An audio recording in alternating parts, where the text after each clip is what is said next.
Palavra, vereador Juliano Valim. Da tribuna. Bom dia, presidente. Bom dia a todos que nos acompanham pelas redes sociais, TV Câmara, e a vocês que estão aqui no plenário. Presidente, só tenho a dizer que estamos começando o ano com uma certa demagogia. Por quê?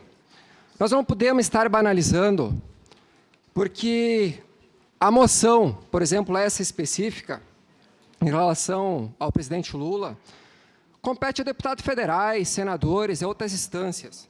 Exemplo, Caxias tem tantos problemas. Eu estava só olhando, recentemente, fazendo uma pesquisa.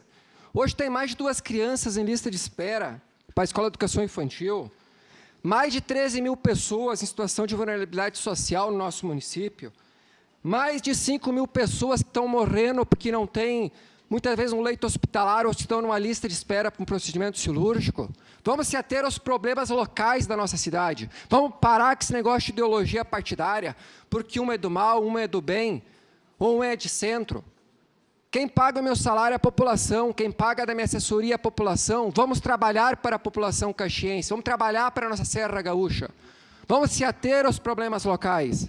Eu fui eleito pela população com muito orgulho, fui reeleito. Mas vou honrar o meu salário, vou honrar o meu trabalho.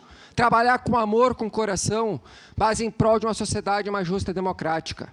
Esse negócio de direita, de esquerda, de centro, famílias se destruindo, famílias brigando, vizinhos intrigados. Questão de ordem, presidente. Então, assim, presidente, o que eu tenho a dizer? Só um minutinho. Questão de ordem, vereador Bortola.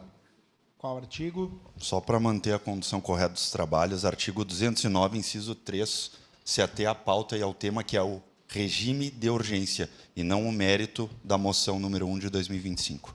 Vereador Valim, vamos seguir o foco no tema da discussão, que é o regime de urgência. Obrigado pelas palmas, pode bater mais. Muito obrigado.